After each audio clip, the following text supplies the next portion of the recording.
Good morning, good morning. How are we all doing this morning? To the Federation of St. Kitts and Nevis, a pleasant good morning. To the regional and international diaspora, a pleasant good morning as well.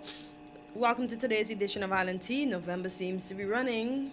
It seems like it wants to bring Christmas in earlier than expected. It's already the 4th day of November 2025, just about 4 minutes after the hour of 8. For those of you celebrating, have a hearty celebration today on behalf of us here at WinFM. If you're celebrating a birthday or an anniversary, we wish you all the best. Just to remind you of our number, should you wish to join in on the conversation or bring something pressing to the fore.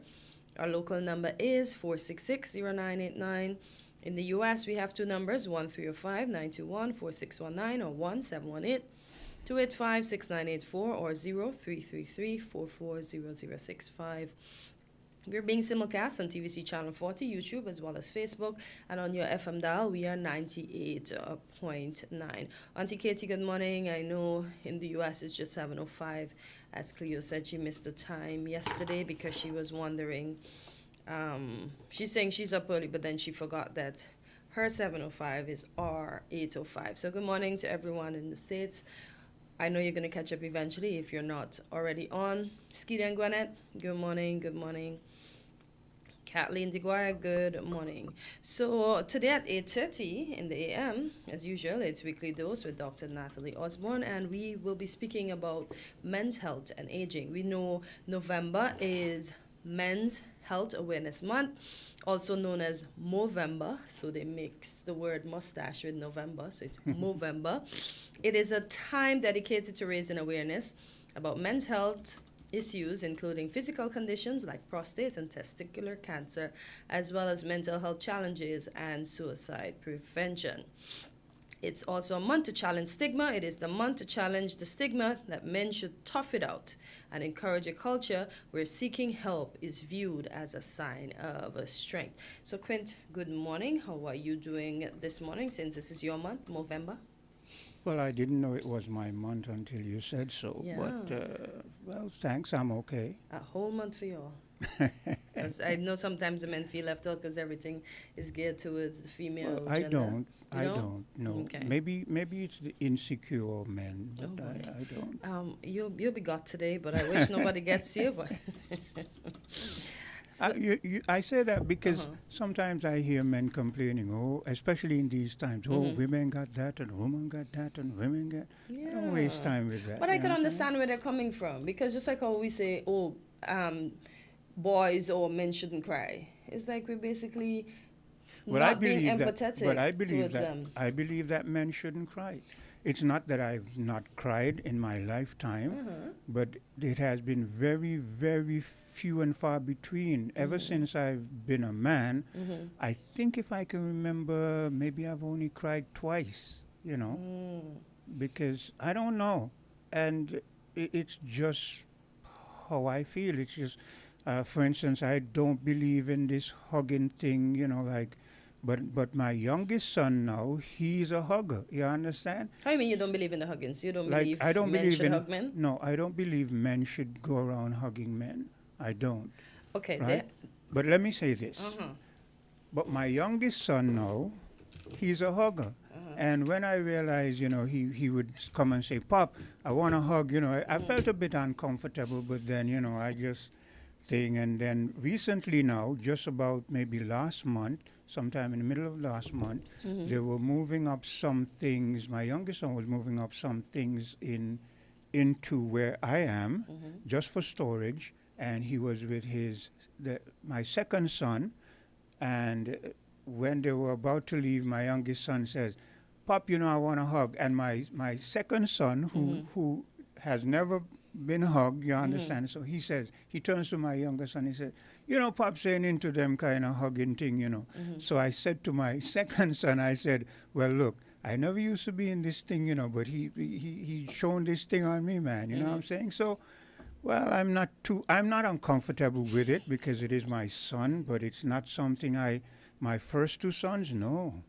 I never hugged them, you know. Okay, so Not that I don't love them, because I love them immensely, but I don't believe in this hugging But thing. you know there's a until way. until my youngest son has Got you into it. indoctrinated me into it. But how you hug their mothers, but you can't hug the boys? Girl, that's a whole different thing. What you talking Ah, about? and You this is crazy? what I don't. Okay, You okay. look, you can't even go. But There's Quinn, no wait. similarity there. You understand? It's a How? difference. It's a difference between a man and a woman. But There's just to hug the chemistry. guys and pat them, and that's the end of the day. And then too, they have the daps where the guys daps each other, and they sometimes pull each other in, do this broly hug, and then they move it along. I see that. I don't have a problem with it. I don't recall that I've done it. I know I've done the daps and the hit the chest, And you know, move and it that kind along. of stuff and so forth. But maybe it's just because of how I grew up. When I was growing up, men didn't go around hugging men. I never saw it any time. Right here in St. Kitts and Nevis, I never saw it. You know, but like I said, but with a woman, hey, it's a different thing, man. You know, Listen. there's some stuff that you enjoy from a woman's anatomy that, man, I tell you, you know, it's a whole Yeah, different but I story. mean, okay, I'll just leave it. You better leave it there. I'll just leave it. But Hello, caller. Good morning, guys. good morning. day. How are you doing? Yes, I'm fine. It's strange that they say it's what, November? November, yeah. So you Yeah. mix the mustache with November. Because it's Okay. also no shave November, where you see a man looking rough, and you be like, "What's going on?" And he'll tell you, "Okay, he's raising awareness for mental health and stuff." They do that in the U.S. though. We don't do that around these parts. Okay. All right. I would have thought, because, in corporate man, November might have been more appropriate. But then I guess that's probably too feminine, perhaps. But anyway, Quint, yes, I understand you with the differences between men and women and how they interact with each other and between each other. But sometimes I think we do go overboard with the masculinity thing. We tend to have this macho thing, and that includes being resistant to pain and not expressing our feelings and emotions and so on. I express my feelings. That's something I do. I express my feelings. Yeah, but in a certain way. You don't do it like like women who may Boy. cry. No, and- but you see, that's people feel that men, for instance, people feel that men shouldn't let women know certain things about them in terms of how they feel. I don't feel we should overdo it. I don't believe you should be saying to your woman every day, every morning, I love you, I love you, I love you. I think she should more feel it because it's more radiation or a vibration. But I don't hide my feelings. And now in terms of pain, again, because maybe it's because of how I grew up, I don't show pain easily, you know what I'm saying? I remember I was up in the mountain one time and I was cutting a bamboo and I didn't realize that a piece of the bamboo ship wasn't cut and I went to pull it and you know how bamboo is and it just busts you see these cotton, so you see this here? My finger here, it busts it right down here, right? And man, I saw the blood gushing out and I was angry at myself, and then I just put my hands like that. And I remember I came to work the day, and my hand was all swollen up, and Tony Frederick and other of my colleagues, they said, "Oh, but that looks horrible. It was painful, man. I could feel the pain going up past my elbow, going up into my shoulders, but you wouldn't be able to know it if you looked at me, and I never had any stitches. And if you look at my hand, I can't tell where the cut was. It just grew back to, but that's how I interesting. am. Without stitches. Yeah. That's interesting. It shows the healing capacity of the body. Yeah. And actually, that's one of the things I thought maybe the doctor can talk about when she comes in terms of men, yes, people generally, but men in particular, there are some things, yes, we tend not to go to see the doctor for every little thing. But there are some things that really and truly is, as the topic suggests, just a result of normal aging. I mean, you can't expect your body to be the same as Yeah, that's 52 true. or 72 That's true. as it was at 22. Yeah. Okay, and it's probably useful to know what these changes may be, because I remember seeing an article sometime about why we should not run for treatment or medication for certain common stuff, Yeah. common things, Yeah. right? But Yeah, you see, because but it's hear not- this, Mr. McMahon. I believe that women sometimes unknowingly cause men some undue stress because women are always in your face about going for checkup and checking the doctor. And I'm not saying it's a bad thing, but I think they tend to overdo it. You know, Well, we tend to overdo it, and so I guess that's a reaction to it. when you That's, say I we mean, tend to overdo it, Overdo it by we- not going in. yeah, but we tend not to go when we should. Okay. when And should so we? and so the women would, When should we? well, at the very least, I would think the annual checkup. Well, I don't believe in that. I believe if I'm not sick, why should I be going to any doctor? But you don't, because you don't know, because Well- sometimes the symptoms don't show. Well, hear this. You're right. You're right. But one's body speaks to them. You know, you must be in link with your body. Your body speaks to you on a daily basis, in terms of everything you do. So if you're in tune with yourself and your body, it is true you don't know 100%, but that is how I've lived. I've gone, you know, and maybe it's because yes, when I I was see what you mean. I see what you mean. But there again, okay, if for instance one morning you wake up and you feel that difference that you're talking about, that may be natural. It might be some new response of your body to something new, some new stimulus or stimuli. well to that But it may not be. to that I You see, would that- I would know, Mr. McMahon. You would know. I would know. I'm 66 years old, right? I would know if I get a feeling. I would know if it's abnormal. I would know. No, this is not anything like I've ever had before. I've only had But you is a realize few. that's not is a few- scientific, right? Yeah, but realize that's not but like I scientific. said, if I feel something abnormal and I feel like it's something I can't deal with the way I deal with in terms of my bush and what I use, then I would visit the doctor. It might be too late, but hey, that's how I live. You understand? I don't waste my time. Look, I've got one life to live, and I'm going to live it. I'm not saying everybody should be like me, but that's the way I am. Okay, yeah, I guess. Yeah, right. Everybody can't be as cavalier as that. Otherwise, our life expectancy might be considerably lowered, right? So, I mean, I think the bottom line is that men should do checkups too. I understand that once you're over a certain age, it's not an annual checkup anymore, but a biannual, is it? Or every 6 Twice months? a year? Yeah. Yeah, after a certain age.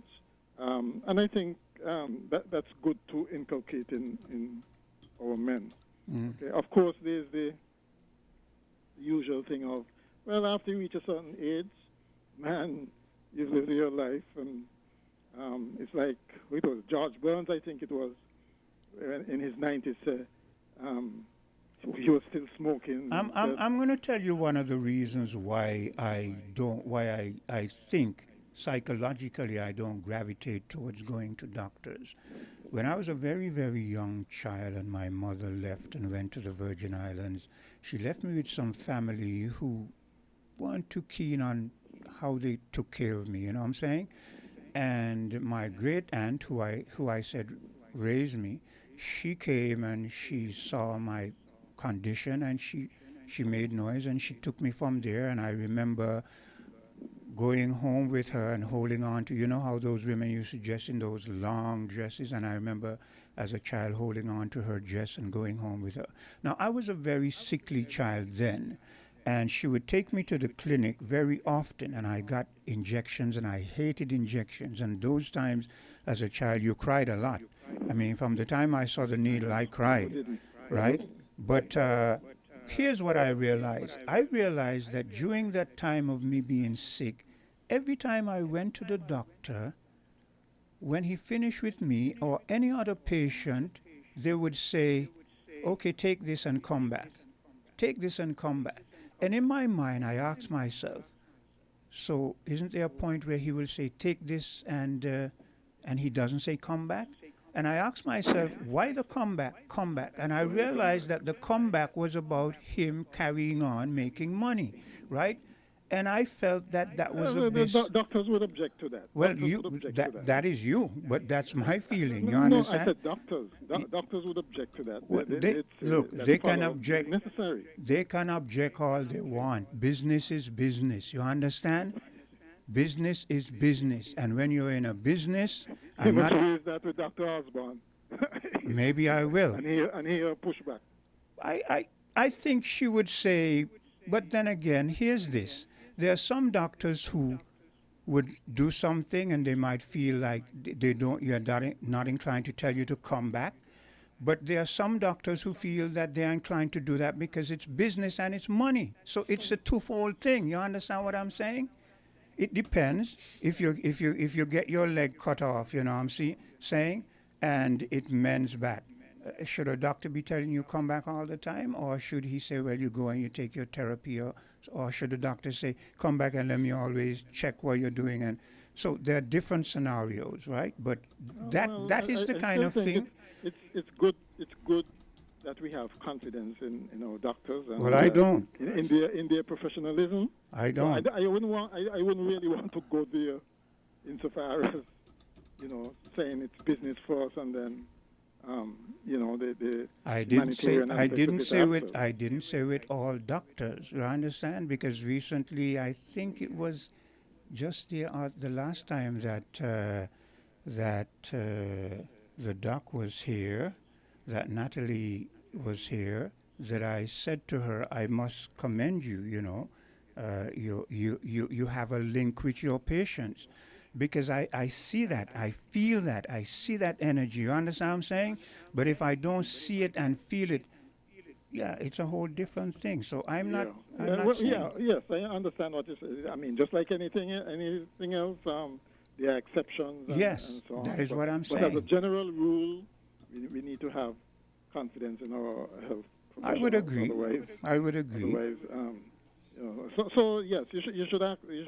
It would be nice to ask about those aspects of it. You can consider it non-medical, but they are after all human, and what there's that aspect as well as the aspect of really and truly when should we not be concerned. I know as a doctor and because the program is more about problems, they concentrate more on when you really need to see a doctor kind of thing, when in fact sometimes it's good to let people know that you don't have to go overboard with this.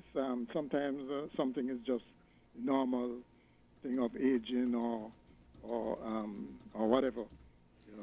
That's why today's topic should work well for you because it's men's health and aging. I hear you, and again, I'm not saying to men that you don't, go out and do what you feel is best for you, or if your woman tells you to do something. Yeah.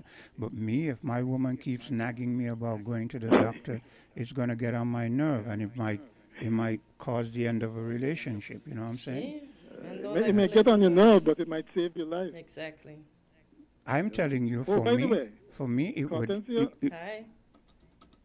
Yeah, this is an aside. I met someone here, a very respectable person in in the community who's from Guyana.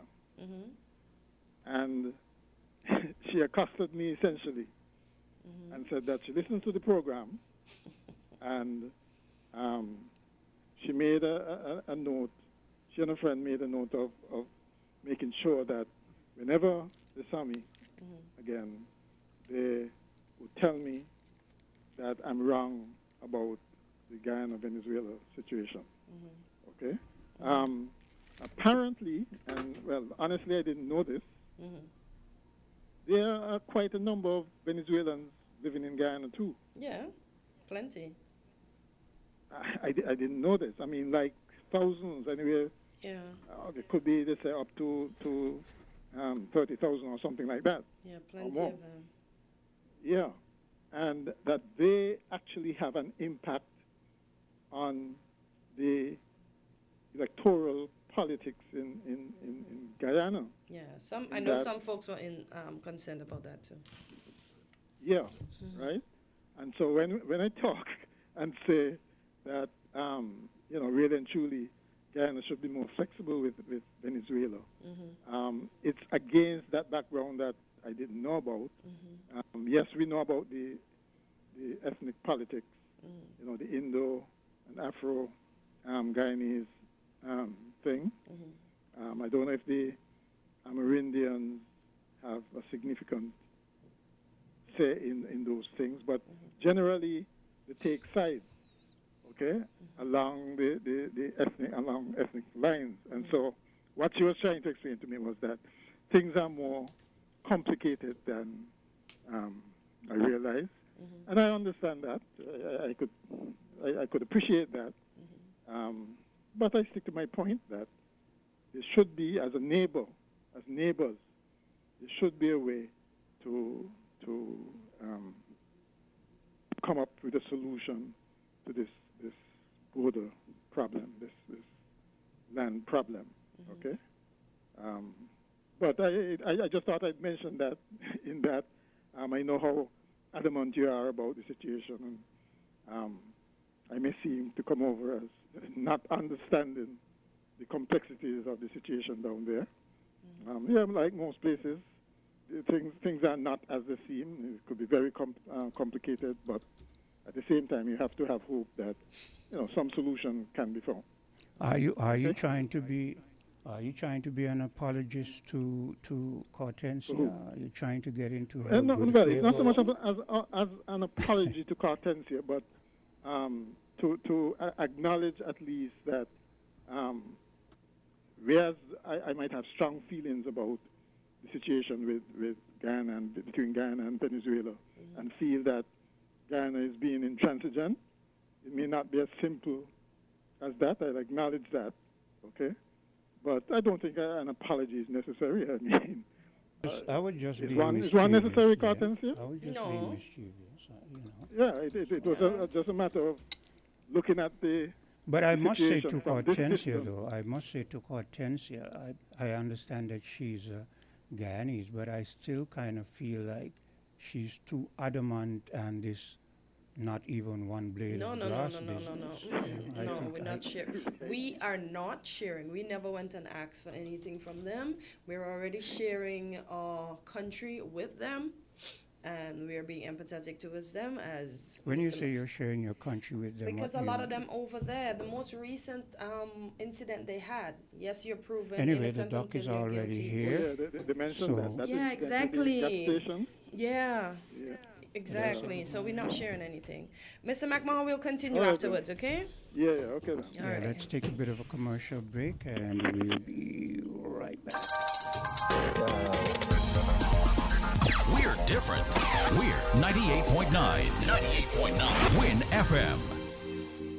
Here are your Hornsford's Value Mart IGA specials. Running October 30th to November 12th. Now, our Value Club Blue Tag specials. Pearl Mill Pancake Mix is just $11.99. Essential Everyday Vegetable and Canola Oils, $13.99 each.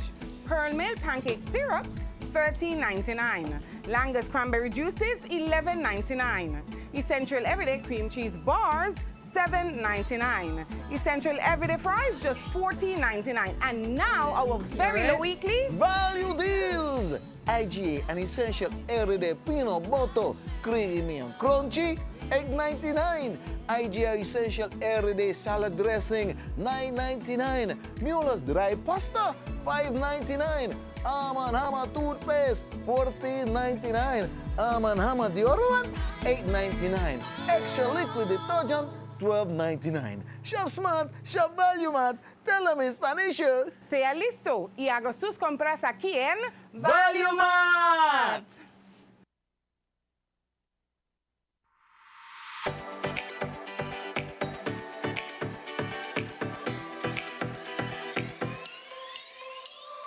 Rams the good food people always there to serve you. Rams the good food people, locations right near you. Rams the good food people, in-store specials for you. Rams the good food people. Rams. When you need better service, Rams is always here. Better value, better prices. Rams is always here. Rewarding your loyalty. Rams is always here. We are community. We are family. We are family. Rams for you and me. We are community. Rams for you and me.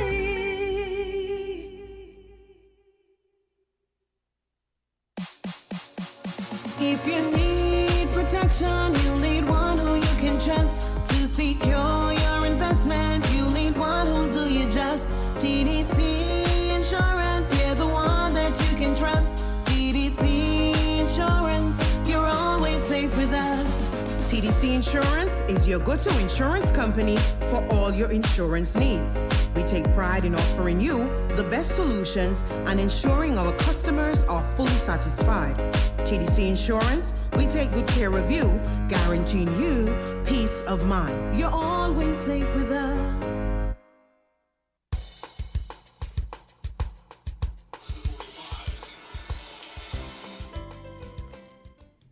And we're back on Island Tea, and as I mentioned at the top of the hour, it's time for Weekly Dose. And I'm your host, Cortense Carty, and with me in studio is one of our favorite guests. Yes, our favorite guest, Dr. Natalie Osborne, general surgeon and passionate advocate for holistic wellness. At the top of the hour, I did tell them what the topic was. But today we'll be talking about something every man faces sooner or later, men's health and aging. What changes happen to the male body and how men can take care of their health instead of surrendering to time. I'm going to add a little gravity. So, Dr. Osborne, great to have you back. I'm going to be got. How are you doing this morning? Good morning, thanks. Always a pleasure. This topic is so important because we spent all of October emphasizing women, so it's time to show our men some love. So we know oftentimes men wait until something happens and seriously before they go and seek medical help. So, but aging doesn't mean decline. It means wisdom. It can mean balance, strength, and if you care for your body and mind, you can age quite well. Okay, so let's start at the beginning. What really happens as men age? Well, what really happens? So we're talking around the age of 35 to 40. Men begin to experience gradual changes in their hormones, metabolism, muscle mass, which is important, and their energy level may dip a bit. So recovering after exercise is not the same, all right? It takes longer. So fat cells begins to store, especially around the tummy. And that's where some of the problem happens, all right? But one of the key internal shifts is to realize that you have a drop in your most important hormone, which is testosterone. That is the male hormone that gives you your muscle mass, your strength, your masculinity, your facial hair, and everything. So it helps to regulate your energy, your bone density, even your mood, and we've spoken about this, and your mental focus. So we know as we age and as men age, there's going to be a drop-off in testosterone, and that is going to affect so much stuff in their lives, okay? But there are ways to help balance that as well. All right. So we often hear that low testosterone causes A midlife slump, is that real? Well, think about it. It can be. What happens, because as we get older, men get older, we notice there's a reduced drive. There's more irritability. They have more trouble concentrating. Similar as women, we go through menopause. Men have the changes as well. So there's also a decrease in the libido. It's not just about the hormone. There is lifestyle changes as well. Stress and poor sleep and certain medical conditions can play an important part in how our men age. But the good news is many men can raise their testosterone naturally just by exercising, which a lot of our people do not do, although we see more and more persons going to the gym and taking walks. We have to have an increase in that number. So exercise, better nutrition, control your stress, and get sleep. Enough of us, we're not getting enough sleep because we know that getting good night rest can increase your testosterone. Your physical exercise can do that as well too. And so very few persons may genuinely need replacement hormone like testosterone injections or tablets or supplements or whatever if you make the necessary health and dietary changes and add your exercise. All right. So let's turn to one of the biggest threats to men's health, heart disease. Why does the risk rise so sharply with age? There's several reasons for this, Hortensia, and think about it. As we age, all of us, our blood vessels that used to be flexible, and when the pressure increases, they'll distend and relax to accommodate more of the blood. But as we get older, what happens? Our blood vessels become a little bit more rigid. That is why the pressure increases. And when there's deposit of cholesterol in our blood vessels, we know that. And this high blood pressure, what it does, strains the heart. Oftentimes, it's combined with things like stress, persons who smoke. That's why we speak against smoking all the time. If your diet is poor and you do not exercise, what does that create? The perfect storm, and hence then our males then can have lots of heart disease, heart failure. So once a man gets over the age of 40, there's an increased risk for high blood pressure, heart attacks, and stroke. But most of this is preventable once he takes charge of his health by exercising, losing the weight, improving his nutrition. Right. What can men do right now to protect their hearts? So there are quite a number of things men can do, and I want Quint to listen very carefully. This is about him now, because this attention is on Quint, okay? It seems as if though I'm being picked on today, not by you, not by you. you're Before being you came, loved on. That's the difference. okay, thank you, my Because dear. it's about men today. So there are 5 key steps I want to emphasize. You got to check your number. If you do not check your blood pressure, you cannot know if it is high.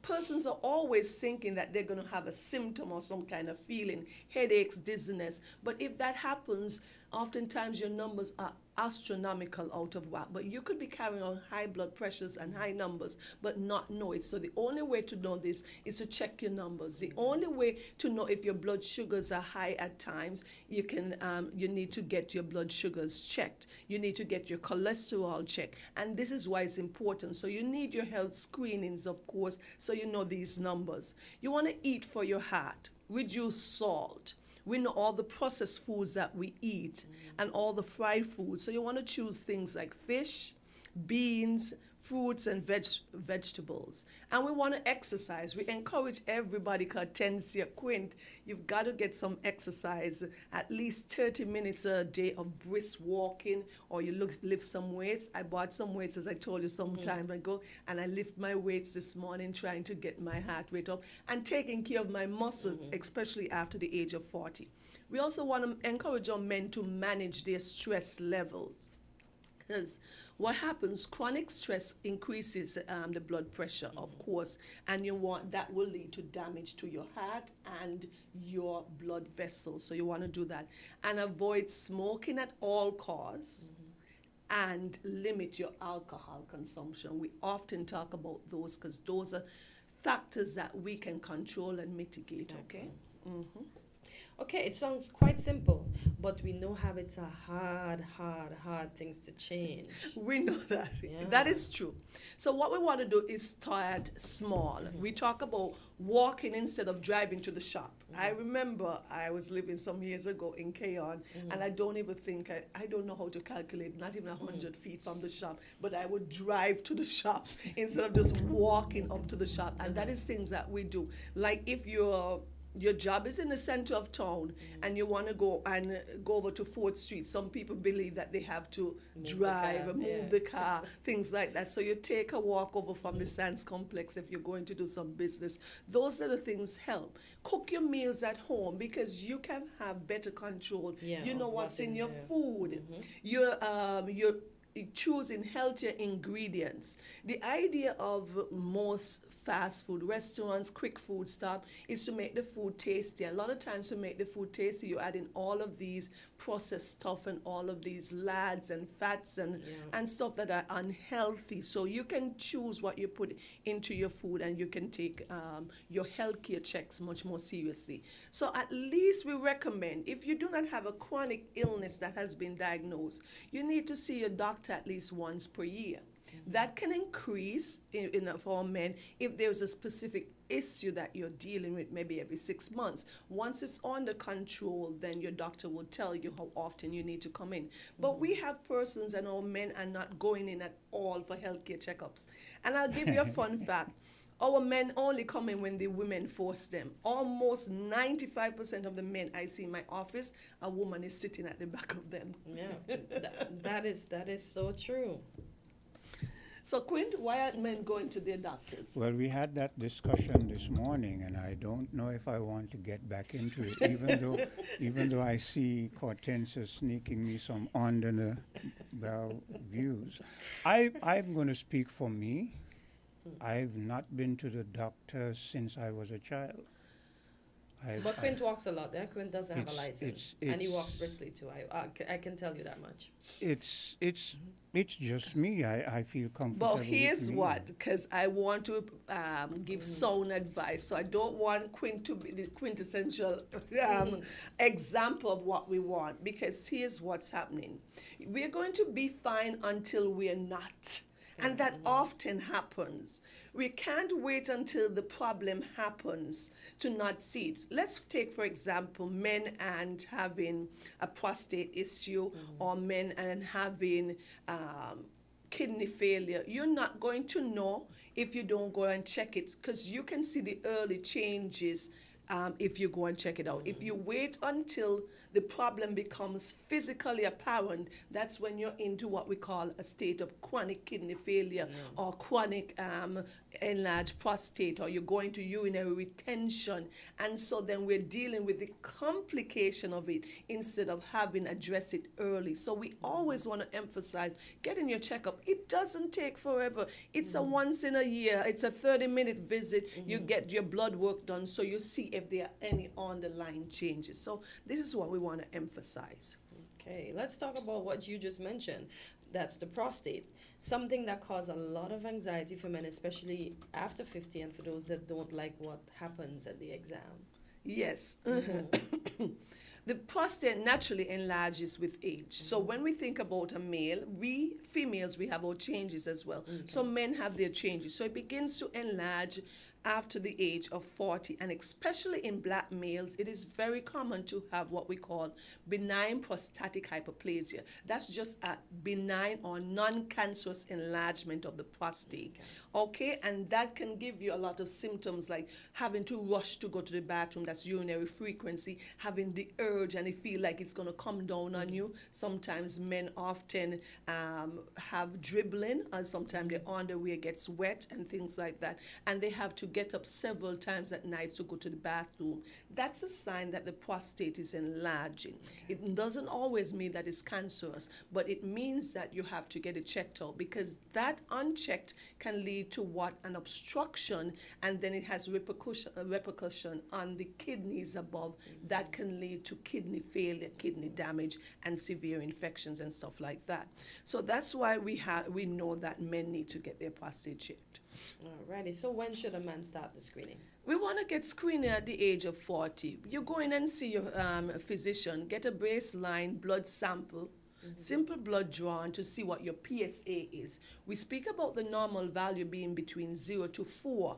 And so once you get your numbers, you can feel comfortable. Your doctor can then ask you about some of the symptoms that you're experiencing, and that's the time to be transparent and honest. And then there can be a physical examination in the office, what we call a digital rectal exam. That doesn't always have to be done. So there are other ways. We can send you to get an ultrasound as well to see if there's any changes in the size of the prostate. So you start having those screenings done, and that's just once a year. And if there are any changes, your doctor can address it early before we have any long-term repercussion on the prostate. All right. So how can men support prostate health? Well, men can support their prostate health by maintaining a healthy diet. That's so important, staying active. Everything that we can control, we need to do. We know that a lot of health illnesses and chronic illnesses associated with obesity. So we know that. Stay active, have a healthy diet, foods rich in what we call lycopene, like tomatoes, limit red meat and dairy product, okay? And don't ignore any urinary symptoms when they come up. So early detection makes a lot of difference. We hear about obesity, and then sometimes when we hear about obesity, we hear about diabetes. So now let's talk about diabetes and obesity, which seem to go hand in hand. So absolutely, Catencia, type 2 diabetes is one of the fastest growing health condition in middle-aged men. And it's directly linked to being overweight and obese and having poor eating habits. What happens when you carry that extra weight and you carry it around your midsection, your tummy, that leads to what we call insulin resistance. So we've heard about that oftentimes. So you have high blood sugar and there's not enough insulin that is being produced, okay? At that point, no, so the sugar continues to circulate in your bloodstream, and that is where it causes damage. It causes damage to all of your nerves, whether they're in your kidneys, in your heart, in your extremities. That is what leads to some of this damage that we have. So this high blood sugar leads to fatigue, long-term complication of the nerves, kidney disease. We know that diabetes is the number 2 cause, secondary to hypertension, that leads to end-stage kidney disease or kidney failure. Hence, we have a hemodialysis unit, and that is because persons, as a result of uncontrolled and non-managed hypertension and diabetes, end up with failure to their kidneys. You have a caller. Caller, good morning. You're live on Weekly Dose. Hi, good morning, Catencia. Good morning, Quint behind the scenes, and good morning to the good doctor. Morning. Doc, this is a general question, but as a male who have reached a certain age, beyond 60, I know there is a concern that even to go and check your prostate to ascertain where the level, the progress of it is within the, it can be swollen to a certain point. I am aware of all of that. And your diet might have an effect on maybe stopping the progression of growth along with exercise and other things, but it's good to know where, from a doctor's perspective, where the progression of the growth is. I cannot insert my own whatever instrument and attest to that for myself. So it will be good that I can get that attestation from someone else. I am aware of this. But the question I want to ask is a general question.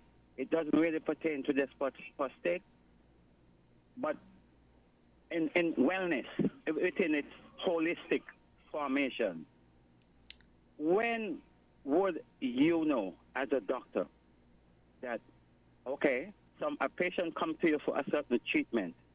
It's a physical treatment, some inhalation, some physical injection, what have you, prescription, medication, but at the same time, the holistic wellness of the individual, it goes beyond just medication, prescription. It is something of the human being that cannot be reached just by prescription medication. It is something else of that human entity that Africa, she would Afri- need Africa, other Africa, areas of treatment. Africa. Ask the question, please, because we're running out fast, running out of time. What, You said you were what going to ask a would question. a doctor, how would a doctor know that this illness is beyond giving a medication and would able to give advice to that individual to go and seek treatment elsewhere? Okay, Because thanks for your the question. human body is holistic. That's Okay. my question. Okay, so I'll respond. Okay. So he said quite a lot. How do you know? That's why we're here talking about wellness and talking about the things that we can do and should do and talking about male health. Yeah. That is why we emphasize getting your screening and your routine checks. And so that if there is a change, it's not just you go to the doctor not just to get a prescription. Lots of persons walk out of my office and don't have a script in their hand. That is not only what we do. We talk about wellness. This is why we're here every Tuesday, talking about ways we can emphasize overall wellness so that we can limit a person's visit to the physician, or if they're coming, they're just getting their screening or their routine checks. So that is what it's about. So you're not going to get all the answers at once. That's why we emphasize having at least a yearly screening and going in if there is a new symptom that comes about. So it's important. Doctors aren't magicians and we're not gods, but we need science and we need the combination of the support of the patient by coming in and them explaining what their symptoms are, and that will guide us in the direction what we need to emphasize and focus in and do our studies on. When you come to the doctor, you're not getting, not all the time in one visit you're going to get all your problems solved for people. That is why we talk about follow-up. You may come with a particular issue and we can address that, but if something else occur, we can address that as well. So it's important that individuals know that their health is their responsibility. You see the doctor only 30 minutes the most in one visit, but you have to protect you. You have to be your advocate. So when there's something wrong, you need to question it and have that discussion with your physician. Exactly. So, what are some of the first signs? We were talking about diabetes and obesity. So, what are some of the first signs that something's wrong? Because we've had patients come in and they're diagnosed with new onset diabetes. So what are some of the signs? You have increased thirst, increased urination. You could have blurred vision and tiredness, of course, because what happens, you're not getting that energy that you need. So, and these persons are constantly eating, so they increase their appetite because they're consuming food, but the energy is not getting into the cells because we need the insulin to do the uptake and get the energy into the cells where it is needed. So these persons can know if they start to pee quite a lot, they're losing weight, their appetite is increased, but they're still losing weight. They could have blurred vision. Sometimes if it's going on for a long time, they could have, and they're ignoring it, tingling sensation in their hands and feet that we want to avoid. All right, but it's important to have your screening. Even once a year, your doctor can see a pattern that your blood sugar numbers are rising. So that is why it's important to check. So don't wait until that they can identify that you have early signs of diabetes or what we call pre-diabetic, and you can make the necessary changes. You have another caller. Caller, go ahead.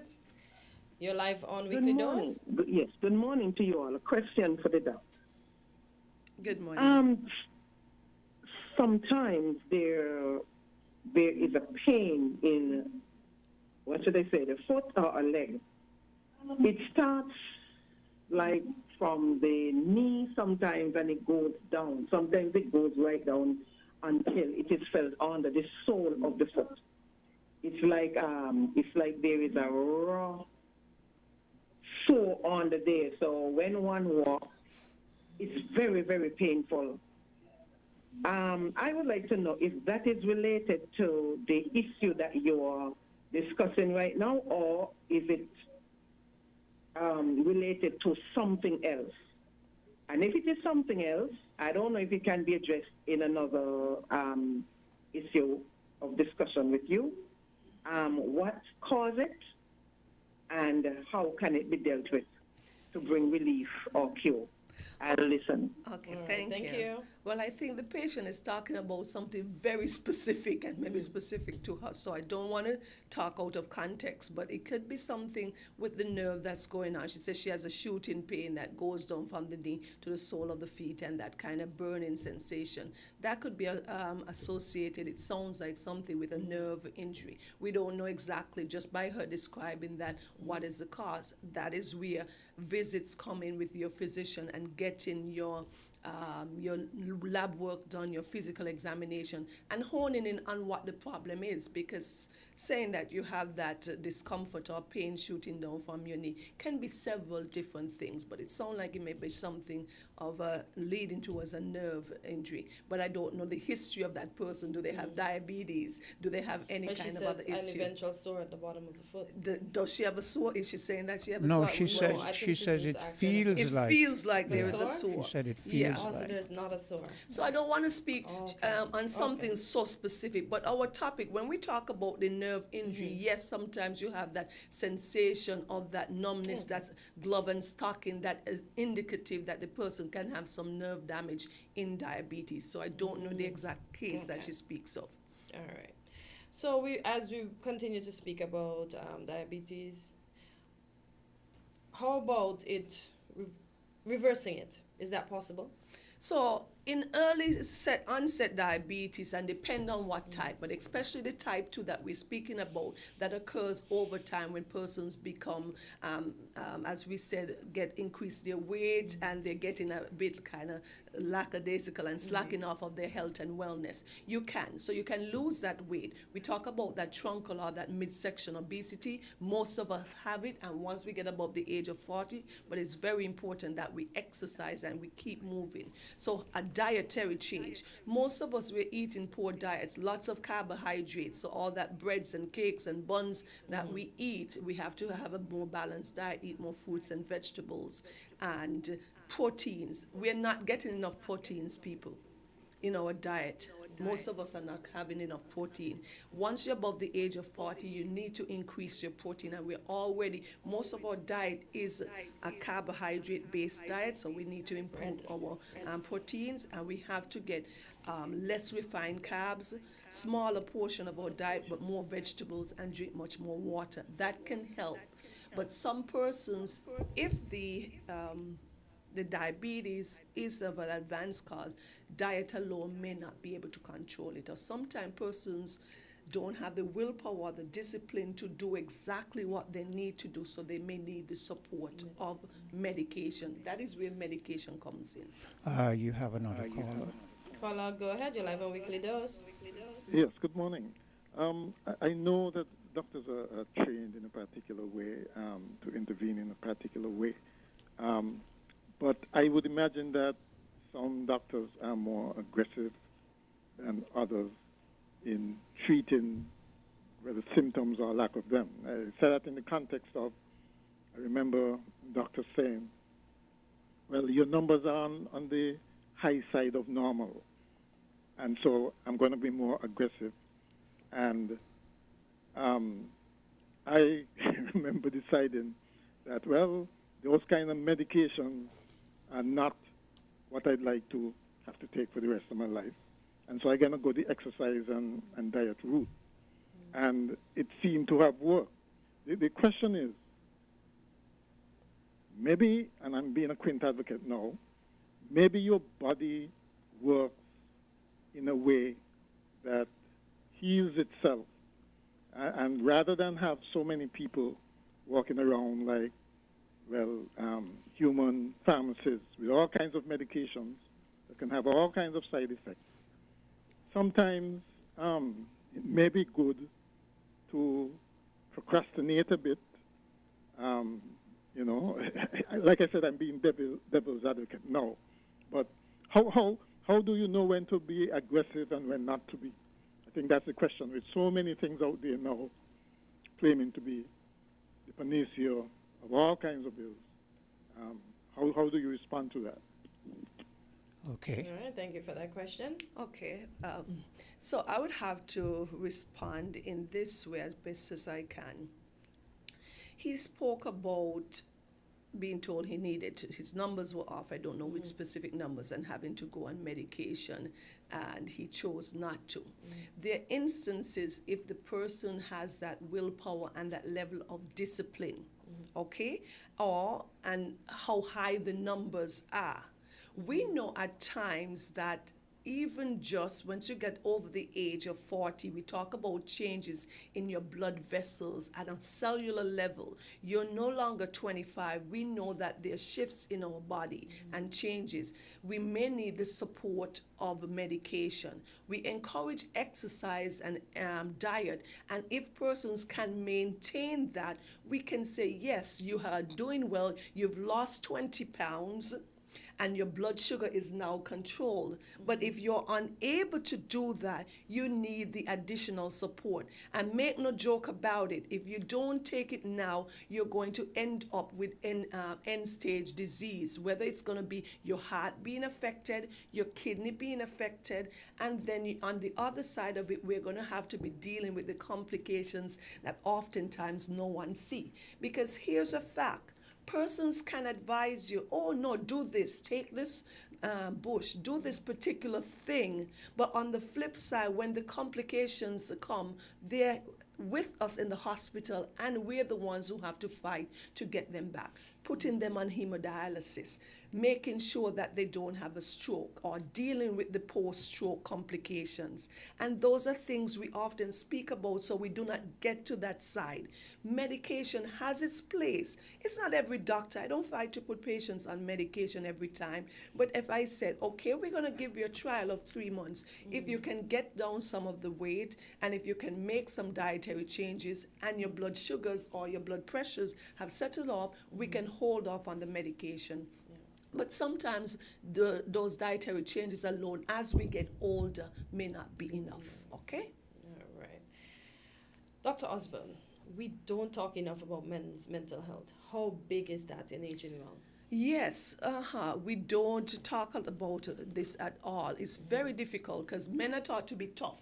Men are taught that they have to take charge of everything, and they have to work, so they take on the stress on the job. Their bosses who've been difficult and expecting more and more, so they have a lot of stress on their plates. And of course their wives, the kids are needing stuff, and a whole lot of things. So we know that men need to have friends, maybe someone to talk to, their spouse, or even a counselor. We don't emphasize mental health care enough, because in our culture, especially the black men, they do not feel like it's you're being a wimp, you're being soft, you're being so you have to protect your mental space. Have your time when you say, honey, kids, maybe I need an hour to myself after work so that I can decompress, and then I could come in and be with you and laugh and share. So it's very important. So you have to take some break. And not only we emphasize, of course, exercising, dietary changes, we need a mental time where you can sit and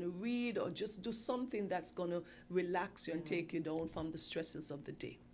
So what are some of the warning signs families should look out for?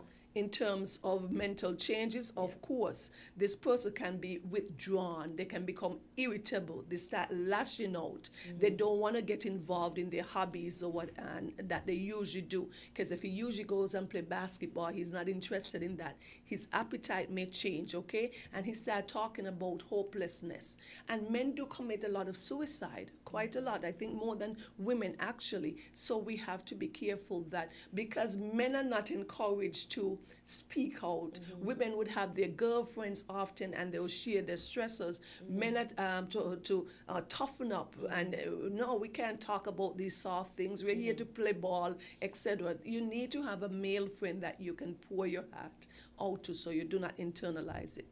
All right. So how should men deal with these feelings? We talk about talking to a professional. There are lots more counselors here on the island. We have access to a counselor in the hospital as well too. So you want to talk to somebody, even if it's a pastor. Some of these pastors, they had some training in supporting our individuals. So you can get these side of support. You can have good friends. Oftentimes, our males do not have as good friend circle as females. Girls tend to have more of a friendship circle. Men tend not to. So you need to have persons that you can have that level of confidence with, so you can share with. So it's important to get that support. All right. Being able to relax, being able to do something to distract you, take a walk, exercise, those kind of things that gets get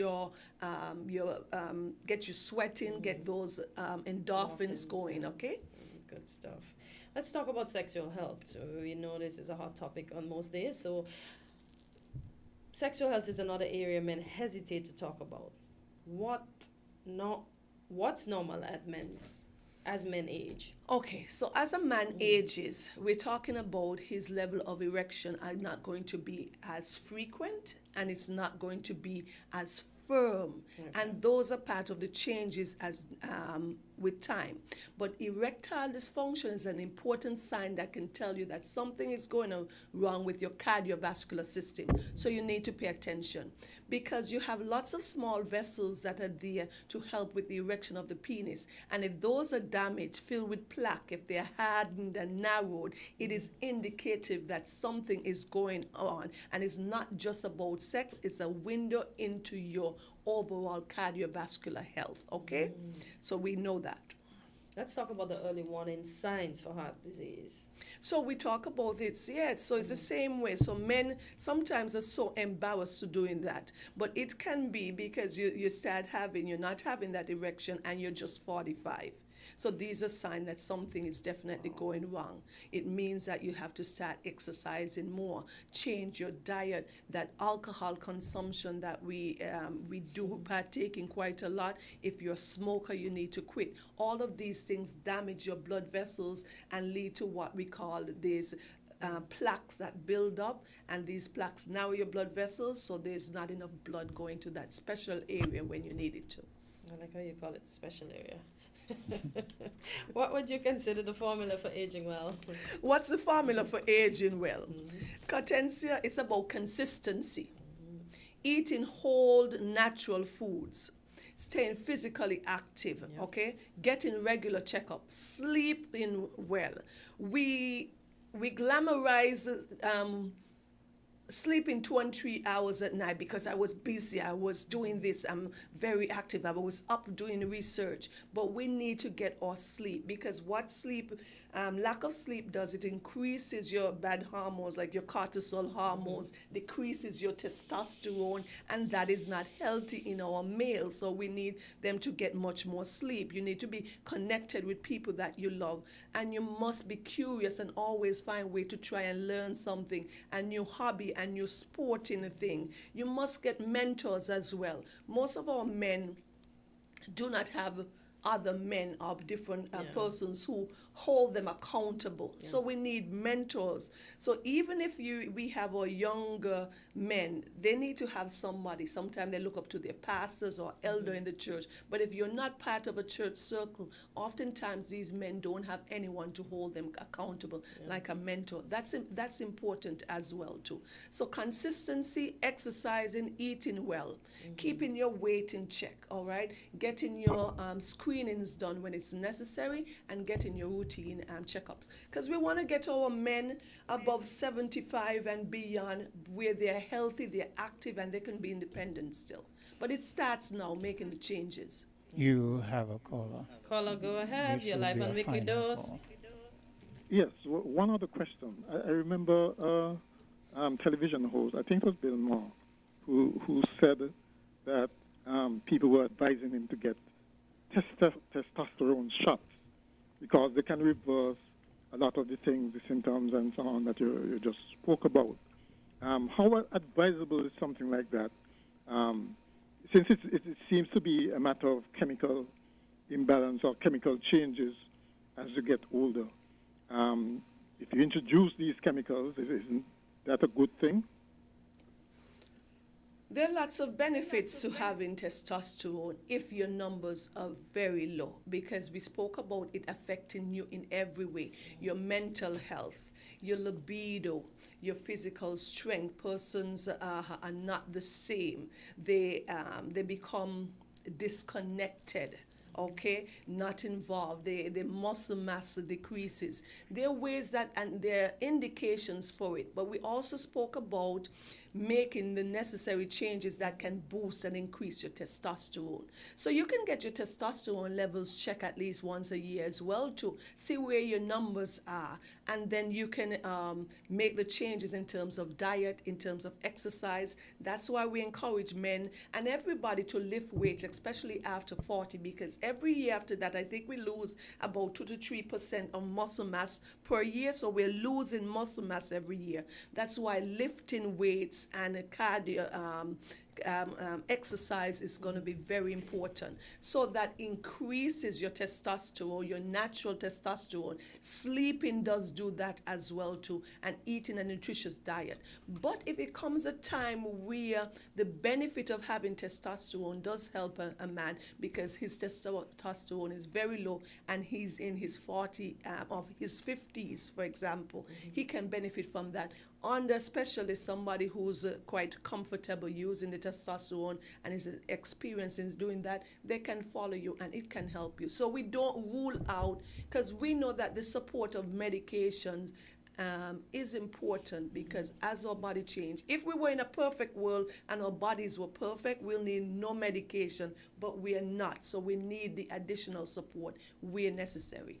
So aging isn't decline, it's transformation. Yes, so it's important, beautifully said. So with intention and care, men can remain strong, vital, and fulfilled for many years. But we have got to do our parts and know that when our men are younger, that's when they need to take charge of it, so that when they're in their 70s and beyond, they're much healthier.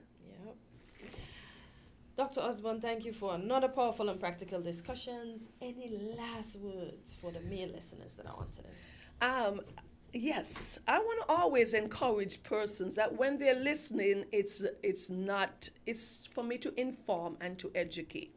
Why do I do this? Because healthcare is about prevention. Because a lot of times, if you prevent some of the things, you don't have to see us on the other end in the hospital where you're in the ICU, etc. I often speak because persons can push back and talk about not using medication, etc., etc. But we see it often when we have our patients having stroke, when we have our patients deteriorating because their kidneys are failing, when we know that our patients have let an enlarged prostate go on so far that it's damaged their kidneys. So I want us to take heed on this end before we get to the opposite end, where things we're in a crisis and we're trying to play catch up quint. So it's important to stay ahead of the game in terms of preventing. So that's why we emphasize wellness check. It's not about going to the doctor and paying a doctor fee and stuff, but we want to make sure we take care of ourselves now, so we don't have to spend lots of money, thousands of dollars later, with the hemodialysis, with the physiotherapy after stroke, and those kind of critical care, okay? Because a lot of these things can be prevented. All right. Thank you again, Dr. Osborne. And to our listeners, this has been Healthy Living today. So until next time, stay strong, stay healthy, and take care of yourself and the men in your life. Yes, women, run them to the doctor. All right, Queen. It's a sequin face over there. Run me Take to the care. doctor.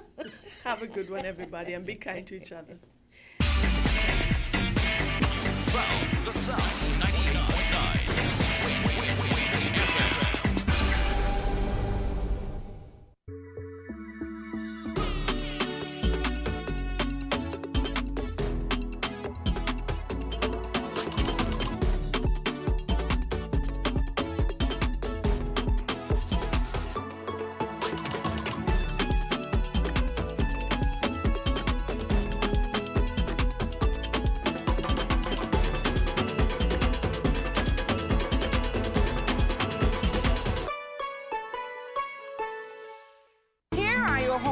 Value Mart IGA specials. Roaming October 30th to November 12th. Now our Value Club Blue Tag specials. Pearl Milk Pancake Mix is just $11.99. Essential Everyday Vegetable and Canola Oils, $13.99 each. Pearl Milk Pancake Syrups, $13.99. Langus Cranberry Juices, $11.99. Essential Everyday Cream Cheese Bars, $7.99. Essential everyday fries, just $14.99. And now our very low weekly Value deals! IGA and essential everyday peanut butter, creamy and crunchy, $8.99. IGA essential everyday salad dressing, $9.99. Mueller's dry pasta, $5.99. Arm & Hammer toothpaste, $14.99.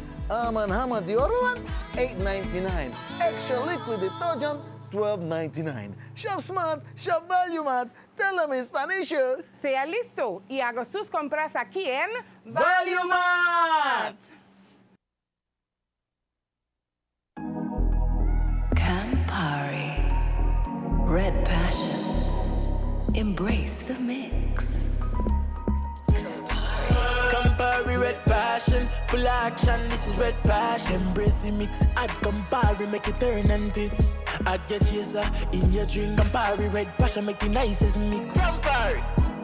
Campari red passion. Embrace the mix. Must be 18 years or older to drink. Drink responsibly.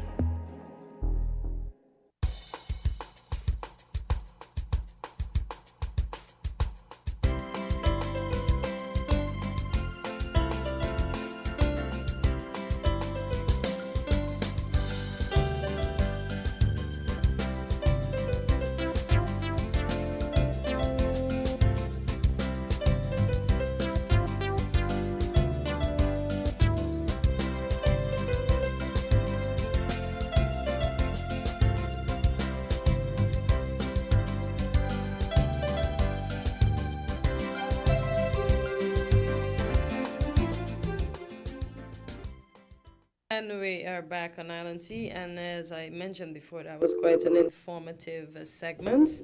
We have a caller. Yeah, we do. Caller, good morning. You're live on Island T. Grand Rising, guys. Grand Grand rising Rising to to you. you, Cortencia. Grand Thank you. Rising to Quint. Good day to you. Oh, none of that feedback is coming. Grand Rising to the listening public. Guys, I want to bring something. I appreciate the clip listening to the doctor you had there. It was very instructive. But this morning, I want to share something with the listening public pertaining to global happenings. But before going there, Quint and Crescentia, I would like you guys to follow my train of thought at this moment. Now, according to the literature of the Bible, the blood of Abel cried out from the ground unto God. One individual, the blood of Abel, God and Cain having a conversation. This is God talking to Cain. The blood of his brother cried out to him from the ground. Now, bear in mind, guys, I am looking at the writers who translated their literature, their theology. The blood of Abel cried out unto God. Now today, a genocide is taking place in Sudan. Riot is going on in Tanzania. Blood are being shed in Tanzania. Blood are being shed in the DRC. That's the Democratic Republic of the Congo. All of these three countries that I've mentioned, guys, are rich with minerals and resources of Africa. The blood of one person cried out unto the God of the Bible. But today, my question is, guys, with the slaughtering of my sisters and brothers in Sudan, in the Congo, in Tanzania, has this blood cried out unto the God of the Bible? I want our people to wrap their head around the literature and the misery that is in the Bible. Because, in my opinion, or in my knowing, God is man and the devil is man. The writers of the Bible is the God themselves who have committed atrocity and genocide on Africa then and now. The world is silent on what is going on in Sudan, Tanzania, who just had a woman re-elected when she's supposed to represent a mother that would care for the children of Tanzania.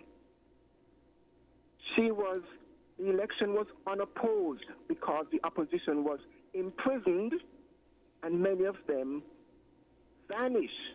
I'm talking about those who run as opposition in Tanzania. But outside influence have congratulated her win.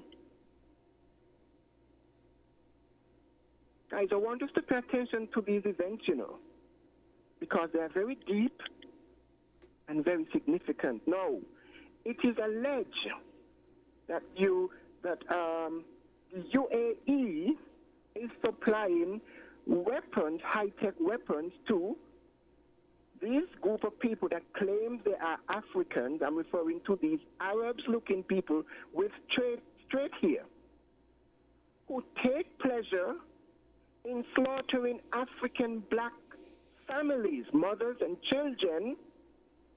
As of last week, 2,000 Africans in Sudan were slaughtered by these Arabs.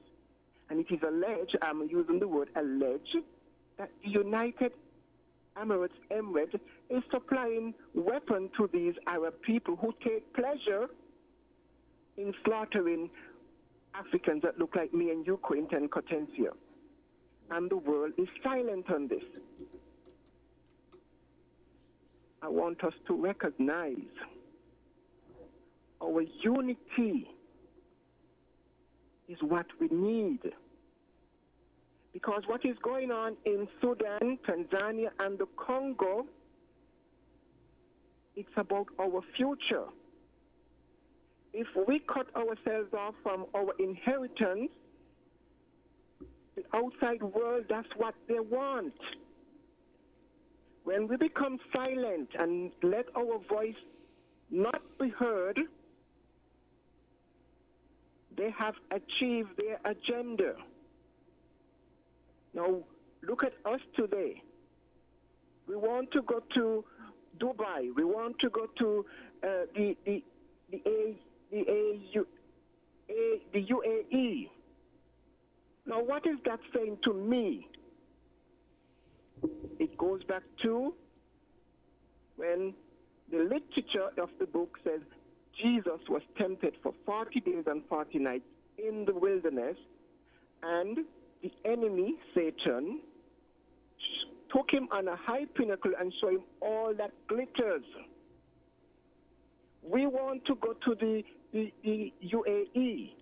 We want to go to America. We want to go to Europe. We want to visit the Eiffel Tower. But we do not want to make our connection back to our inheritance. We need to ask ourselves this question, guys. Did the God of the Bible put the resources in the continent of Africa for us to be in this condition that we're in today? Now, I'm raising my voice here and on social media. I'm condemning what is going on, and I'm condemning our puppet leaders who are answering to foreign powers by allowing the slaughtering in Tanzania, the slaughtering of Africans in the DRC, and the slaughtering of our people in Sudan. Guys, we need to let our voices heard. And I'm not breaking up here. My voice might sound like I'm crying, but I'm not. It is painful. But I alone can't do this. But I know that my words, the universe is reading me. The universe The elements, earth, air, water, fire, and the SUN is hearing me. That takes my words to the source, the all in all. This is serious for me, very deep and serious. This ain't no Christian Jesus and no book and the father of faith. My ancestors are hearing me. And my words are not being returned void. Change is inevitable. We need to become knowledgeable of who we are, and our unity has to come with knowledge of self. I want us to condemn what is happening in Sudan, the Congo, Tanzania, and other areas in Africa, because the UAE have their eyes set on the goal that is in Sudan, and the chaos that they're allegedly supplying these Arab-looking Africans to go and slaughter, and they're taking pleasure in killing our brothers and sisters, guys. I'll pause there and let's hear what others have to say if they're paying attention to what is happening, guys. Thank you for hearing me. Thank you. Okay, the time is 23 minutes moving away from the 9 o'clock hour. Now, in terms of what he was saying, look, we as a black people, we're well aware of what is happening. We in this part of the world, all we can do is what he is doing. Yeah, speak Look on, speak up, be sympathetic. But there's another thing that is going on also, and that is that change will eventually come because we see what's happening. People are more aware, and you can't continue to just do the same thing over and over, abuse of people over and over, and you don't get your turn somewhere down the line. What we see as black people all around the world is that when your turn comes, honestly, do not expect any sympathy from us, because we would have documented in our records and in our brains what you have been doing to us for 400 years. That is all I can say. Let's take a bit of a commercial break, and we'll be right back. WINN is 98.9. 98.9 is Win FM. Don't throw those bottles away. Turn them into money today. Vitamalt bottles equal cash in your pocket. It's super easy. Just take those empty Vitamalt bottles to any Cara Brewery distribution truck or any drinks depot in St. Kitts and Nevis. We're keeping our beautiful Twin Island paradise clean. Vitamalt bottles equal cash back. Keep it clean, keep it green. Vitamalt bottle returns. Your bottles, your cash, your island. If you need protection, you need one who you can trust to secure your investment. You need one who'll do you just. TDC Insurance, you're the one that you can trust. TDC Insurance, you're always safe with us. TDC Insurance is your go-to insurance company for all your insurance needs. We take pride in offering you the best solutions and ensuring our customers are fully satisfied. TDC Insurance, we take good care of you, guaranteeing you peace of mind. You're always safe with us.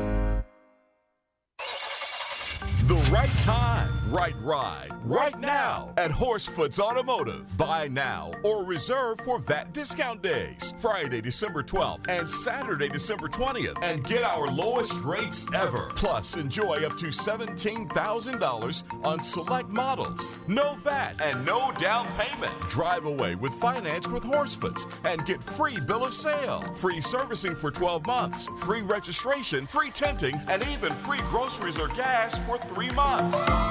Because the right time is here for the right vehicle with the right deal right now. Visit Horsefoots Automotive right now. Drive smart. Drive Horsefoots. Terms and conditions apply.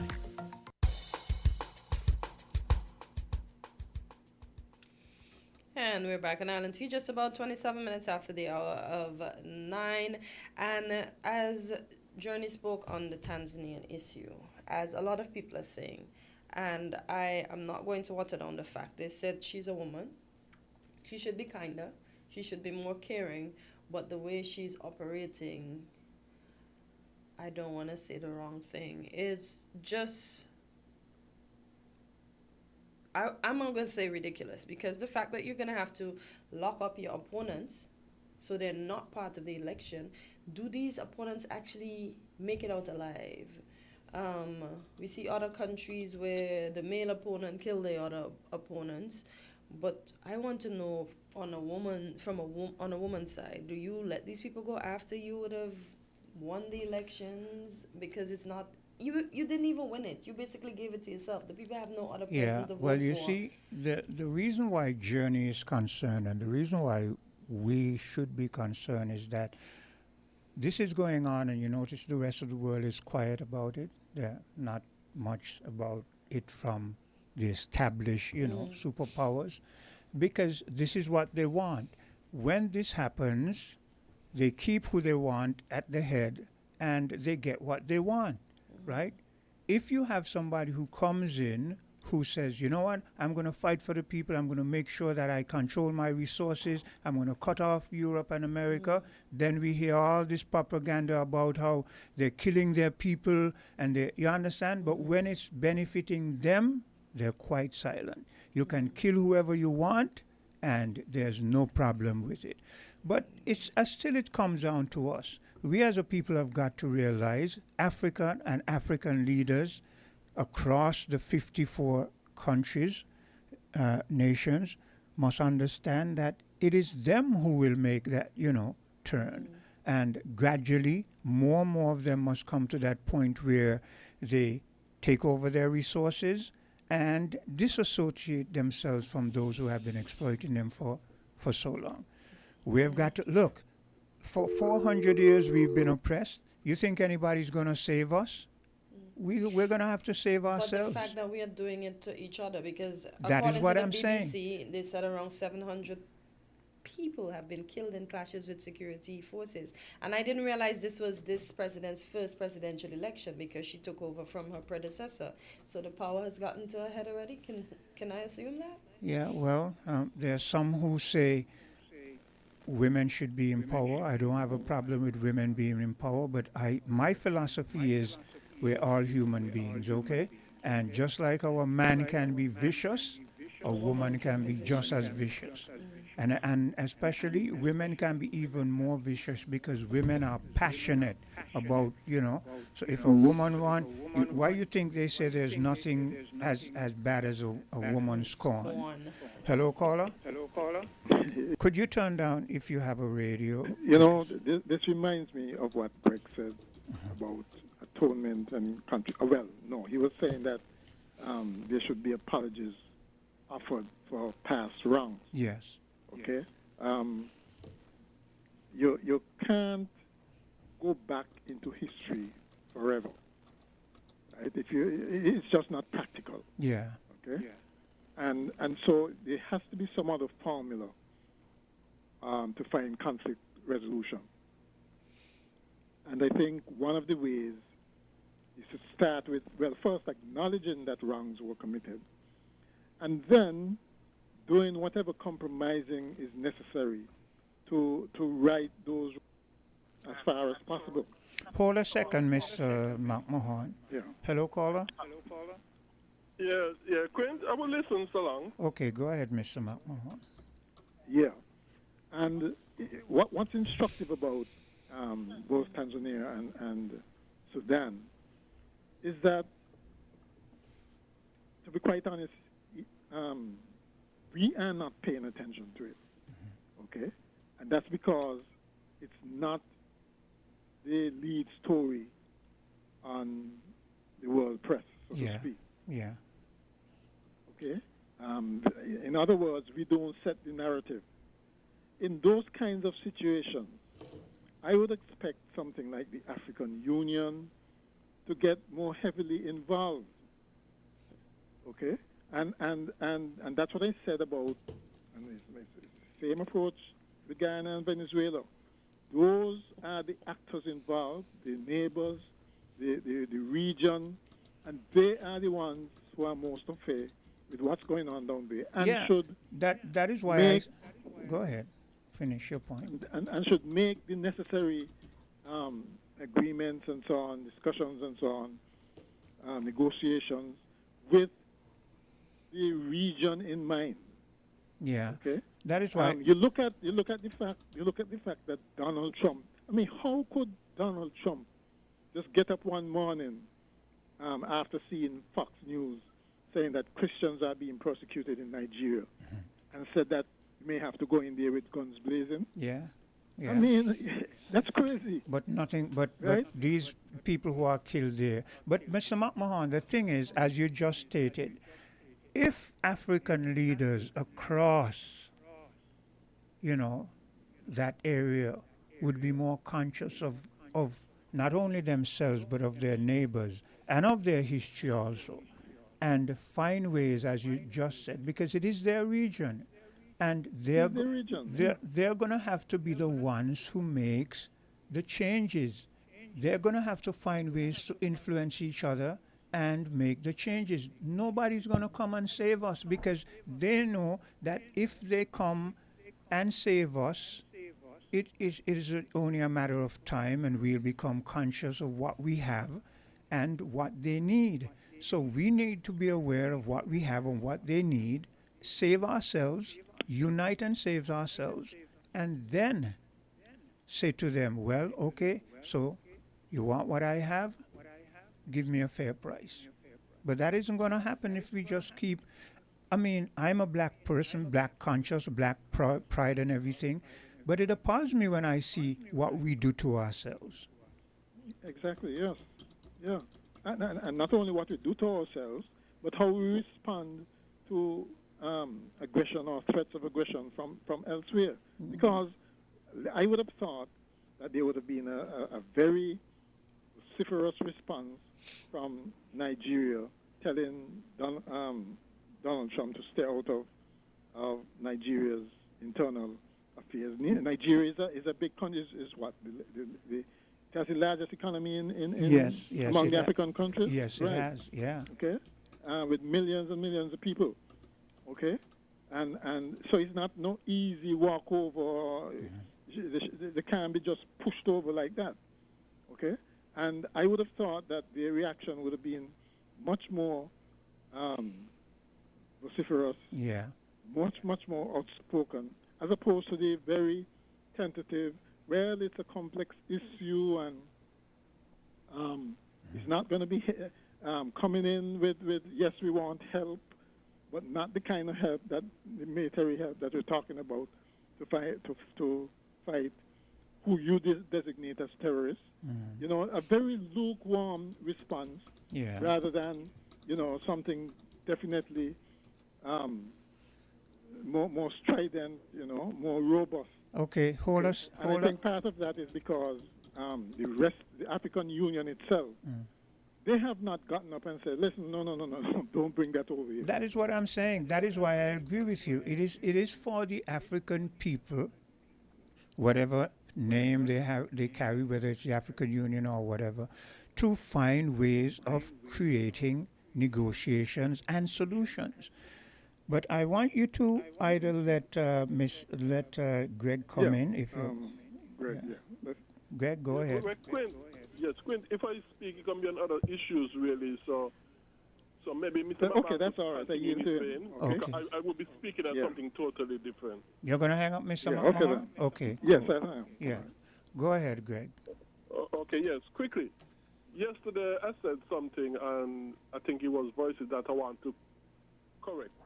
I said it was King David whose evil acts broke up the nation of Israel into two kingdoms. No, it wasn't King David, it was King Solomon's evil actions. But nevertheless, King David's evil actions brought all kind of grief and destruction and ruin and misery and so to the nation of Israel, including to his family as well. Yeah. So I just wanted to make that correction. Also, I would like to say, I think the Right Honorable Dr. Kennedy Simmons need praise and commendation for deciding not to go to the IMF for loan. Because I remember the thing that Socrates said yesterday, a few months ago, we took a $30 million loan, either from the World Bank or IMF, whichever one. Yeah. Yes, but Socrates also saying that Dr. Simmons had decided not to go to the IMF for any loan. I think that was a very commendable thing, and the But you see, Honorable but Dr. you see, Simmons. but you see, Greg, leaders can only do that if their objective is that they will find ways of creating infrastructure, business, and enhancing their own country's economic position. If they go in and they're expecting either a lot of money to be in the treasury for so that they can get paid and then they see otherwise and they don't have plans and they think, well, okay, we don't have plans, rather than thinking, okay, what can we do to start in minimal ways to start a upward trajectory in the economy. Rather than them doing that, they run straight to the IMF. And they don't seem to understand that the IMF is a recipe for disaster. Because the IMF, when the IMF gets its grip on you, they're going to put you in such a grip that it is hard for you to come out of it unless you have some real skills in terms of how you're going to advance your economy. If you don't, which most of these young politicians don't seem to have, where you're going to go? Because we better start. Look, Sylvine has been saying it for a while. You know, a lot of people don't like to hear Sylvine. She's old and she's blind, but she still has that wisdom in her head. And of late, Sylvine has been saying over and over, we're heading back to the IMF. And see? That was quite obvious. Oh, yeah, that's quite obvious, yes. Yeah. So we're back. We are no longer heading back, but we are now there. Well, I was just reiterating what she was saying before we understand now that we're there. And so, having said that, Greg, we're going to have to brace ourselves. Because whereas we saw a decrease in the VAT, and you know the IMF was never agreeing and comfortable when our leaders decided to decrease the VAT.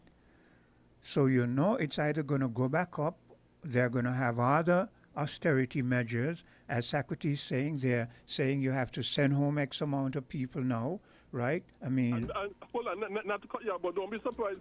Cuts in salary coming to another. Don't be surprised. Yeah, that's what I'm saying. Everything they're gonna say to our leaders, you have to do this and you have to do that and you have to do that. And here's the thing, our leaders might not do a lot of them, implement a lot of them now, because in the next 2 years or so, election is gonna be due, right? But what they will do is to try to see if they can do a minimum here and a minimum there and see if they can get to the next election. And if they pass the next election, then you know what's going to happen? Then they're going to drop all those things on us. Yeah, the full force. Yes. Yeah. But let me answer. I used to blame the IMF. I no longer blame the IMF. I blame our leaders. You know what? I agree with you. I agree with you. As Sylvine said. Sylvine said the IMF don't call come nobody into your country unless you bring them in. No, yeah.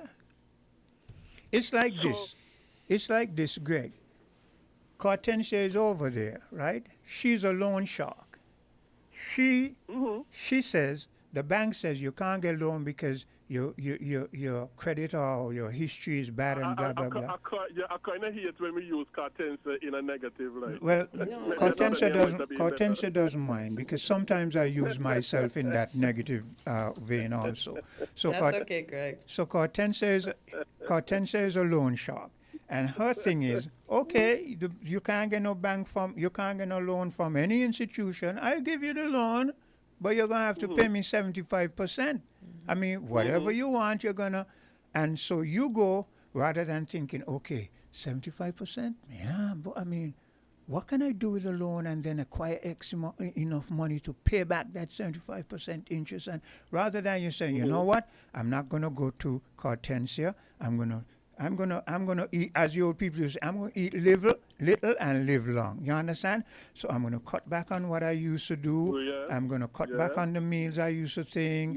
I'm gonna, if I was living in a big rent place. I'm going to go and get a little apartment. You know what I'm saying? Yes. If I used to Yes. take trips Stop waste abroad, money and so. that's it. And I cut those things, and people look at me and they say, boy, look at Quink boy, he's struggling boy, life hard with him, you know what I mean?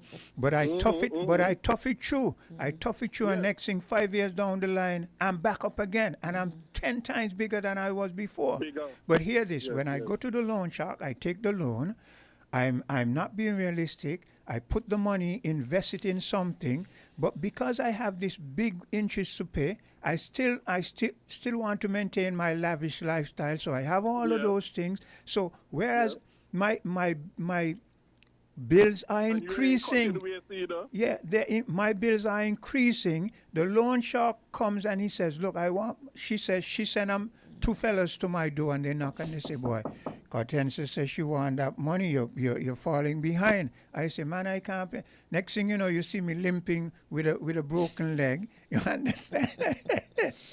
Yeah, but Because I basically agree with you, Quint. I basically yeah. agree with you. So what? And I think the politicians, they love when we take the attention off of them instead of blaming them, and we start to blame the IMF. Yeah. No, it is you who bring in the It IMF. is you. So It is you you. are the one to blame, not Yeah, the IMF. not the IMF. Yeah, You're right. if I bring a snake in my house, okay, if I bring a snake in my house among my family and it starts to bite and kill my family, Your it's me to fault. blame because I Yeah. know the nature of a snake. That's it. Yes. Yeah. Not the nature of it, I still bring it in my family. We expect the snake gun, they gonna bite them and kill them. Yeah. Yeah. So who is to blame? Not the snake, it's me to blame. Well, ultimately, it's me to blame. Yeah, well, you know the So, story. yes, so- You know the story of the man who picked up a snake, right?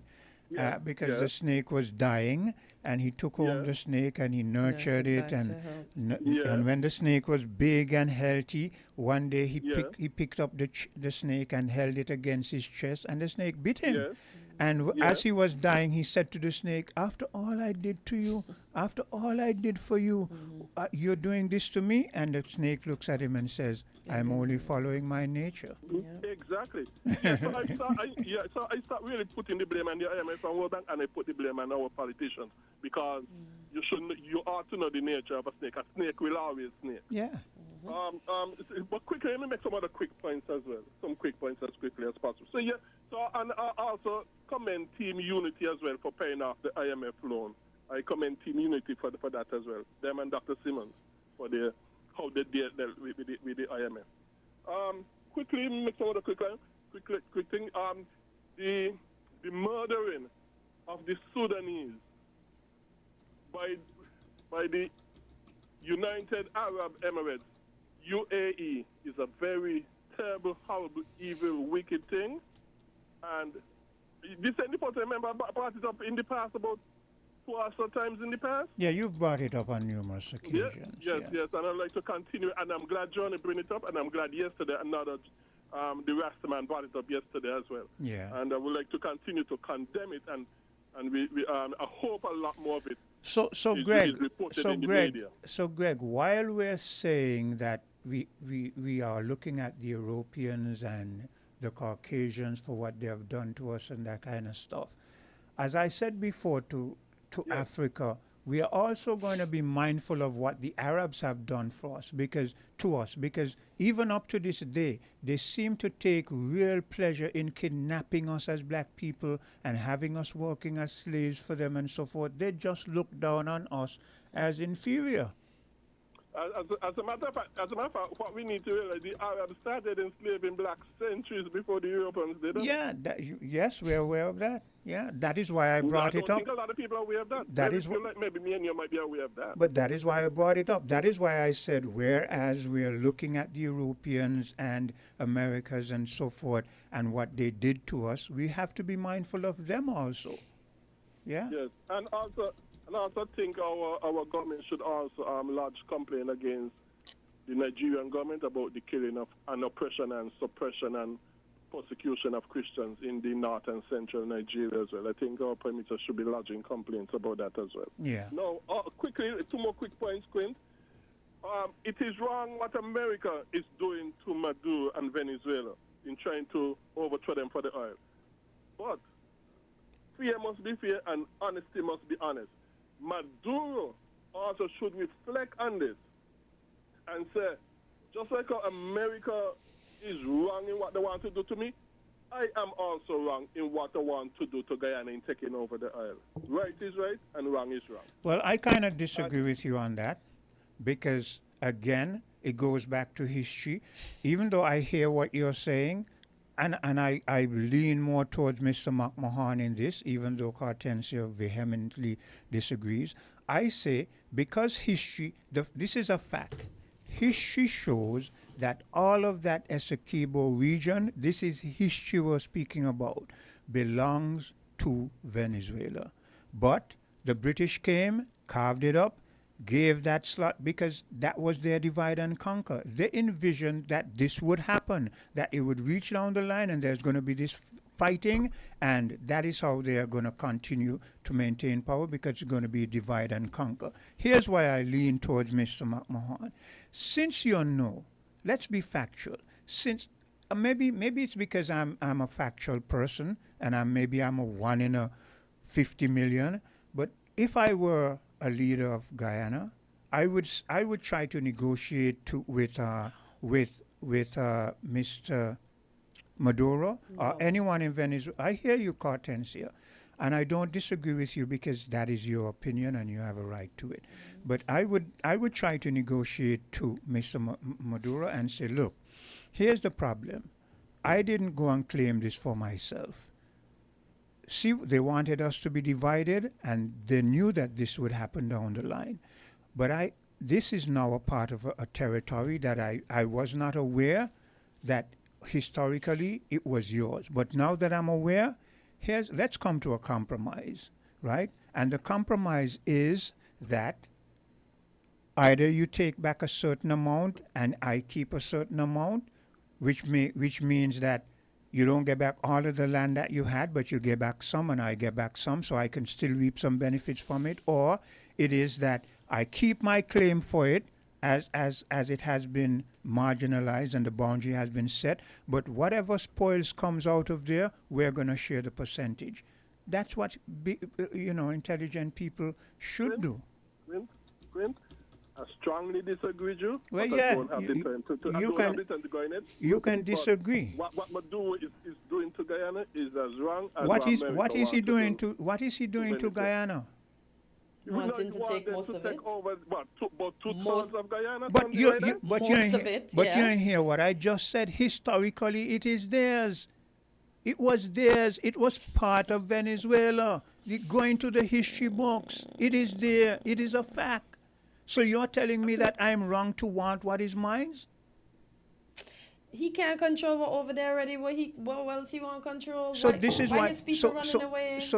They're running away because the United States put all kind of embargo on the people and seized their assets all over the place. He needs to control That over is there the before fact. he wants to come for You Guyana. see where the divide and conquer works? You hear what she says? She says, why his people are running away because from the time his predecessor nationalized what is theirs, the U.S. decided, who? You crazy? That is yours, but you shouldn't have control over it. I should have control over it. So they seize the people monies all over. Look, the world is watching, and all of this World Bank and all those places where we've been banking, we're not going to bank in those places as time goes, This is why this other side that is coming up with the Russians and what certain places in Africa are doing where they are developing their own banking system, that is what the world will have to do. Because we have learned that when we bank in your banks and we don't do what you want to do, you see is ours. What is ours? And you have no right to do it. All Maduro wants is what originally was Venezuela? Yes, that is what I'm saying. Look in the history books. Quint, I think the guy is going to take you to the woodshed over that, okay? I agree, but they will be selfish, and let them continue, because unless there is a negotiation, this is going to end up seriously bad for everybody, Let them go ahead. It's gonna and here's the sad thing. This is what I'm saying.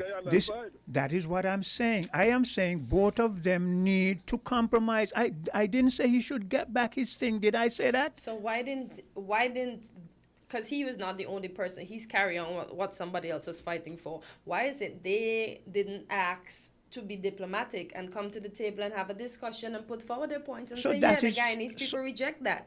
But So you here's can't where come I and bully agree us with you. now. But here's where I agree with you, Cartension. Now we are speaking like rational people. That is all I But want. that's not the case. He don't want that. He just want what he thinks is his. I agree. So that is why I say both of you are going to run up in a problem. That is what I say. And here's the sad part. Let me reiterate again. This is what Britain envisioned when she did it. She knew this is what would happen. And we're just following what she planned. Quint, at the very least, Maduro should tell himself, okay, what America is doing to me and want to do to me is wrong, and therefore it is also wrong for me not being, at the very least, diplomatic with Guyana over this issue. Well, there I agree. To take it by force. There again, I agree with you. You see, that is what I want to hear. This is the language I want to hear. I agree with you on that. He's being foolish if he just wants to say, I want it. Because if I didn't know that was yours and I'm holding on to it and then I find out it was yours, but I already have invested in blah, blah, blah, I'm not going to just give it up. Let's come to the table and negotiate and see what kind of compromise we can do. This is the problem we have as human beings. We cannot learn to negotiate. So what did they shake on when they went to St. Vincent, both him and the Guyanese president? Now, what happened in the room? You would have to ask your Guyanese president what, because I don't know. We don't know. This is the problem. Our leaders go and do things and they don't tell us. Exactly, because what is the shake hand about and then it continues? Yeah. What is that? So Quint, right, Katenza, you're correct. Quint, so I would say this should be a time of deep reflection for Maduro as well in his dealings with Ghana. This should I be agree. a time of deep reflection. I agree. Wrong is wrong and right is right. Not only Guyana, Trinidad, because they don't confiscate boats, lock up people that are fishing in their own waters. Imagine sometimes our fishermen don't even touch their waters, but they'll arrest our people, take with their boat, do the same for Trinidad. You're talking Venezuela, right? Yeah. They have a fight with people. So it's Greg, Greg, Greg, hold a second. Hello, caller. Good morning, guys. Good morning. I'm listening to you guys, right? How are you guys this morning? We're fine. Good, thanks. Yourself? I'm good. Now, Cortencia asked the question, so why is it his people running away? Yes. Couldn't you answer back and say because of all the embargo? But you know what, I do how I am thinking, we can't keep blaming the embargo for the mistreatment of his people because What? he's I living am not. I did not. Listen, I did not say Yeah. just the embargo. I said, look, y'all need to look into the history and know the facts. It isn't just embargo. It's seizing the people. You know how much billions, I'm not saying millions, you know how much billions of dollars the West has for them down there? Why they don't give the man his money? Give the people. I understand what you're saying, but the thing is for me, right? When I look at Venezuela, right? And you see how the people are suffering, they're saying they can't find nothing to eat and all those stuff.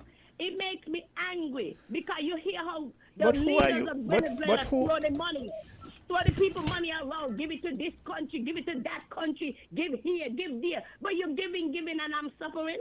But hear this. Here's what you all aren't realizing. When you hear that Maduro is giving or whoever is giving, it's a diplomatic way of trying to make sure that they have external investments. It's a different way of saying I have other friends who can help me, whether financially or otherwise. It's a way of trying to expand and broaden your thing, because it's the only way you're going to be able to get the little trickle to come back to your country. You can't just stay there and do nothing. Your people are suffering, yes, and when people suffer, they don't care about facts and history, People only care about the fact that they're home suffering. should be fine. They shouldn't, as Cleo said, don't give away. They cannot be fine. They cannot be fine. Look, man, I tell you, you all just aren't realistic.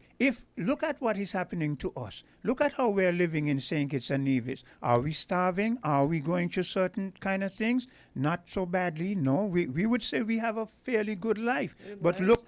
look, we have gone to the IMF or the World Bank. Why? Because wait. wait, let me finish. Because our leaders see that unless they get monies to run the infrastructure, we're going to run into problem. So you not only have to have money to run your water, electricity, and whatnot, your hospitals, and so you still have to have enough money in your economy to make sure your people are comfortable.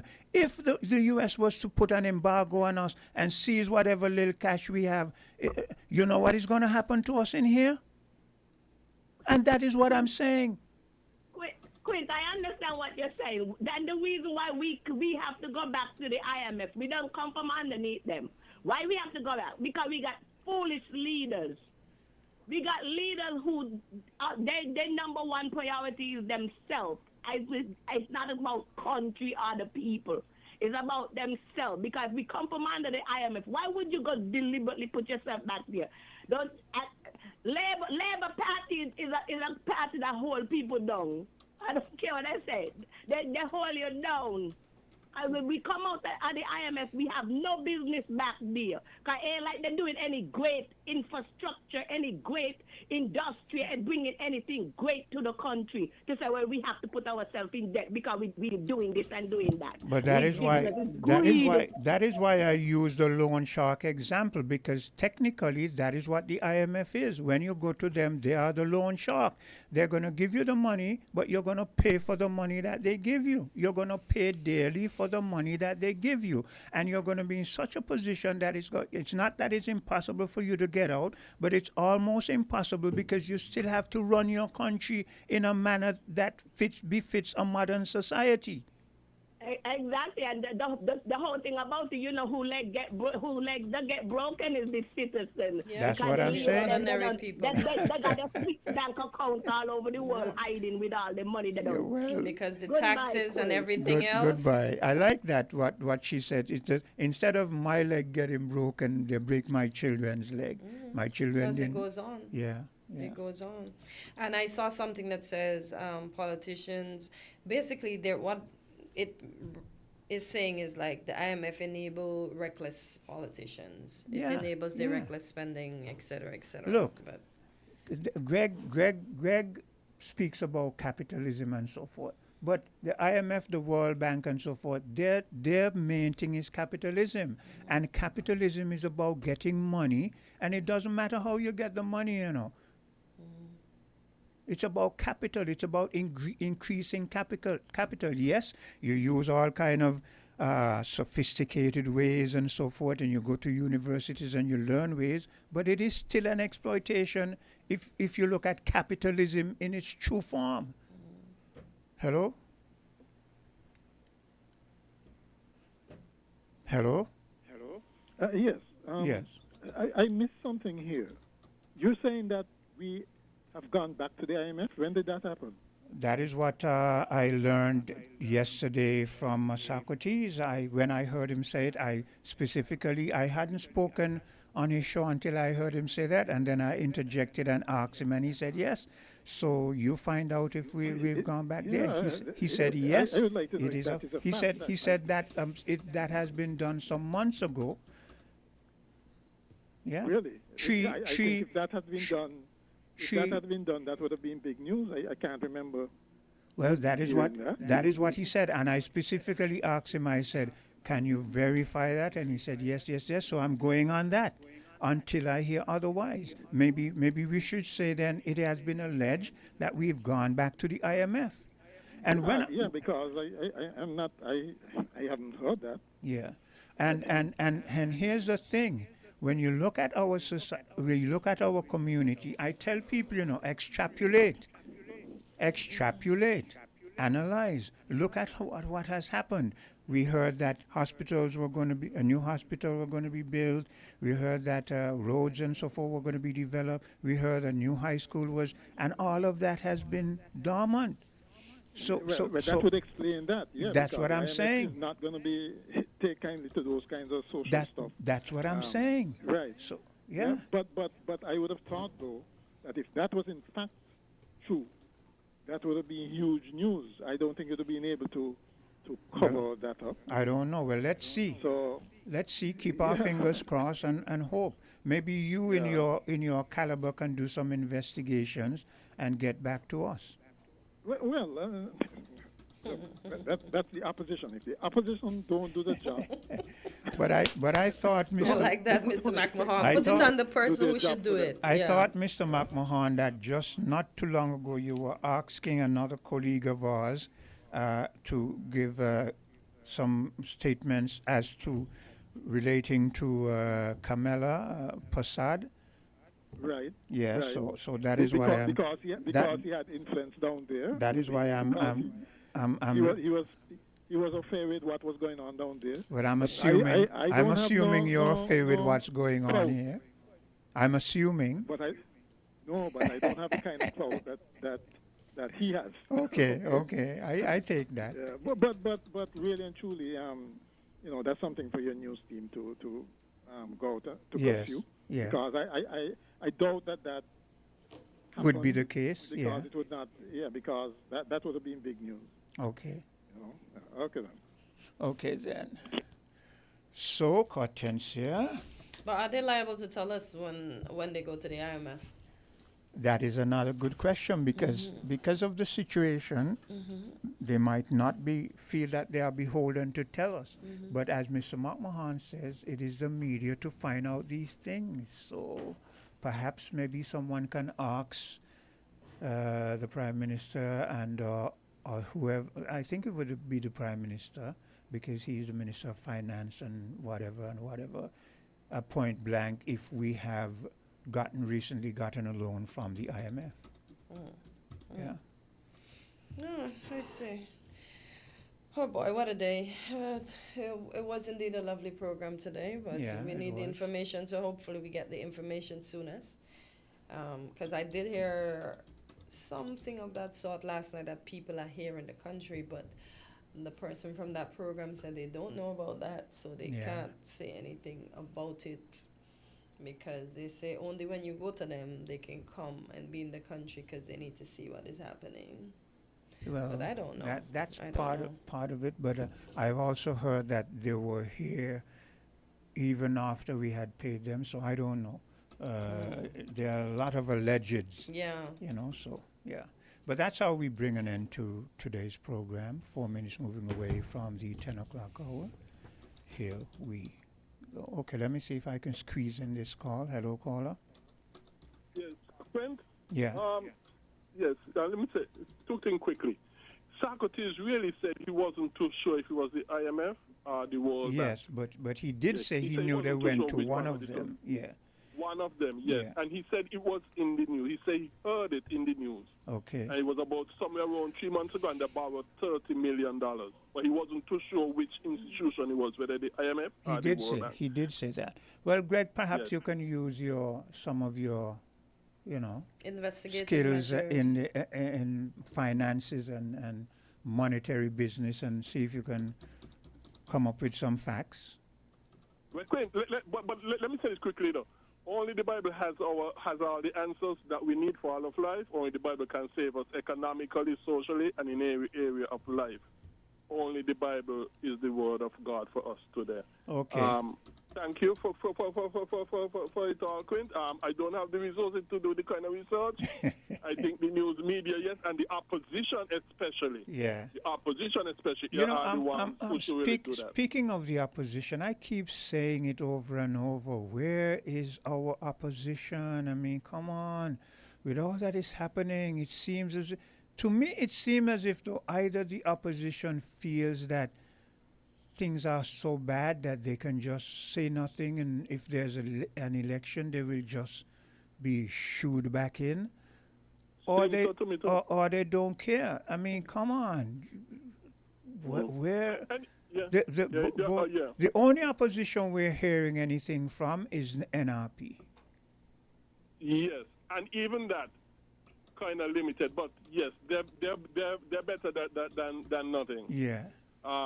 They're better than nothing. I think a lot more they should speak on as well. Yeah. But our opposition over here seems as though they're hardly doing it, because we should have done and been informed concerning this situation that yes, Socrates spoke about as to the government borrowing money. Yeah. Yes, whether it be from the IMF or the World Bank, which one of it. But anyhow, only the Bible has the answer, Quint, and all our prosperity and sustenance and survival lies in the Bible only, which is the word of God only for us today. Thank you very much, Quint, and Cartenta. God bless you all. Okay, you take care too. Yeah.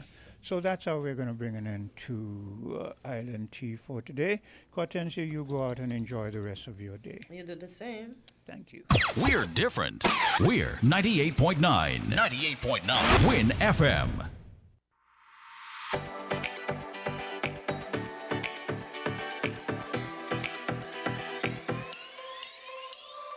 Rams the good food people, always there to serve you. Rams the good food people, locations right near you. Rams the good food people, in-store specials for you. Rams the good food people. Rams. When you need better service, Rams is always here. Better value, better prices. Rams is always here. Rewarding your loyalty. Rams is always here. We are community. We are family.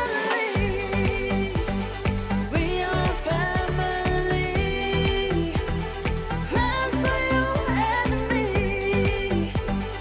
We are community. Rams for you and me.